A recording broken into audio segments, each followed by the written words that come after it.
देने के लिए कुछ नहीं, पग पग पर संकट मिले। मैया पार्वती है ना, भवानी जगदम्बा करुणा की सागर है महाराज।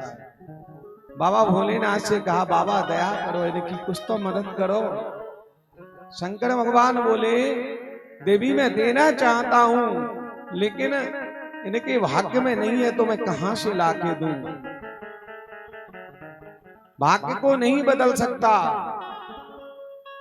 रामायण में आइए, गीता में आइए, भागवत में आइए, तीनों में प्रमाण लें।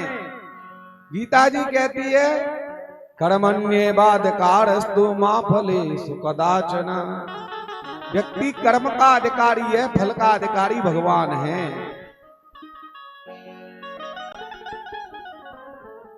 विचार करिए। इसी बात को भागवत जी में बताया,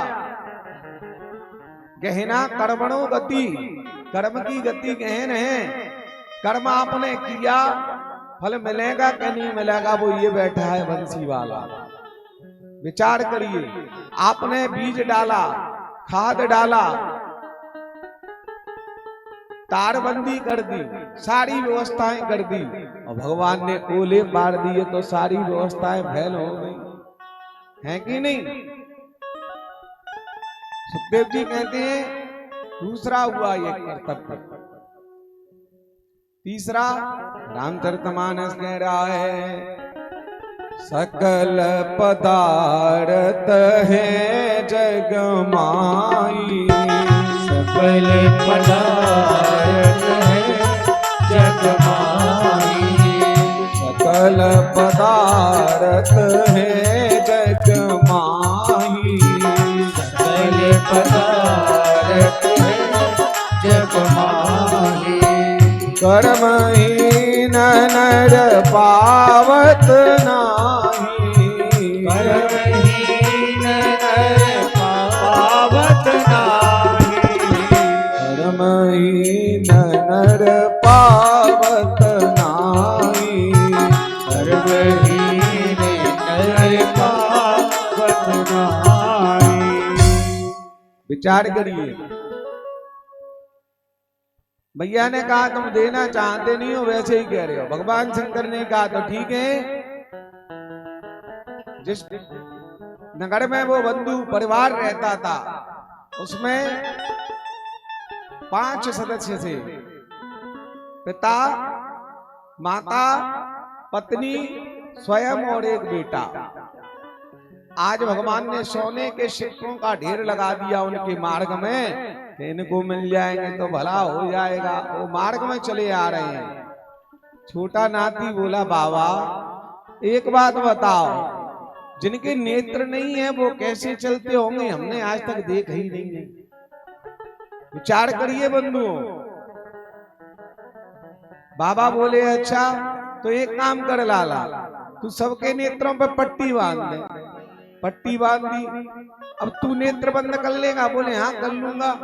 अब अपन चल के देखते हैं वो लोग कैसे चलते होंगे। याद करो बंधुओं, कितनी लीला है भगवान की। शंकर जी ने सिक्कों का ढेर लगा दिया, स्वर्ण के सिक्के हैं, और वह नेत्र बंद करके पट्टी बांध करके चले जा रहे हैं।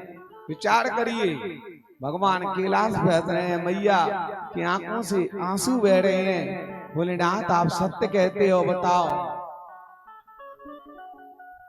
भवानी मैंने दिया पर इनके नसीब में नहीं था। और जैसे ही वह ढेर निकल गया, आहा बड़ा आनंद आया। ऐसे ही चलते होंगे सब लोग। आज हमने देखा, समय आया, भगवान शंकर ने कहा और भी प्रमाण दें? बोले हाँ। बोले कोई बात नहीं, आज हम और आप साक्षात रूप में चलेंगे। ऐसे नहीं, रूप वही साक्षात प्रकट हुए। अब बताओ, भगवान स्वयं शंकर जी उसी अपने पूर्ण रूप में, पूर्ण वेग में प्रकट हैं। भगवान ने जाकर के कहा, भक्तों आपके संकट के लिए हम आए, हम भगवान हैं। अब युवा व्यक्ति था, वैसे भी टेंशन में था, खाने के लिए नहीं, पहनने के लिए नहीं, ओढ़ने के लिए नहीं, बहुत ही ज्यादा दयनीय हालत खराब थी। उसको क्रोध आया, तुम ऐसे ही भगवान होते तो ऐसे ही घूमते। भगवान यहाँ थे, आ गए भगवान वाले। हम भगवान, देखो इनकी सूरत। शंकर जी बोले कहो गौरा, साक्षात दिख रहे हैं, लेकिन इसकी बुद्धि नहीं कह रही कि भगवान है। लेकिन दादा दादी थोड़े बुजुर्ग थे, महाराज प्रणाम किया, प्रभु हम समझ गए आप भगवान हैं, महाराज हमारे कष्टों का निवारण करो। क्या करना है? मैया बोली महाराज मोह को कछु ना चाहिए, ये जीवन निकल गया, अब क्या करना है, माया का अंतिम समय है, मुँह को तो तुम सुंदर वैकुंठ को वास दे दो महाराज, और मुझे कछु नहीं चाहिए। शंकर जी भगवान ने तुरंत हाथ घुमाया, मैया वैकुंठ में पहुंच गई। पति देव से कहा आप भी मांगो, बोले महाराज मुझको भी दोगे, बोले हाँ। तो महाराज मुझे इतना क्रोध आ रहा है, ये मेरी पत्नी है, कितनी नालायक है, कितनी स्वार्थी है, बताओ, इसने मुझ मेरे लिए नहीं कुछ मांगा, परिवार के लिए नहीं मांगा, अकेली वैकुंठ में रमण करेगी। भगवान मुझे एक बात दे दो कि ये कुतिया बन करके तुरंत नरक में आ जाए।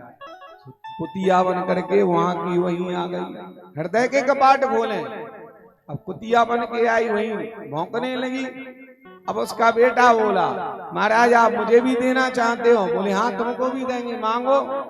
उसने मांगा, पिता की तो बुद्धि खराब है गई है, जैसी तैसी माता थी, अरे वैकुंठ छोड़ो जई लोक में बनी रहे, पर ये कुतिया की योनि से तो मुक्त हो जाए, महाराज मुझे कछु नहीं चाहिए, मेरी माता जी है ठीक कर दे।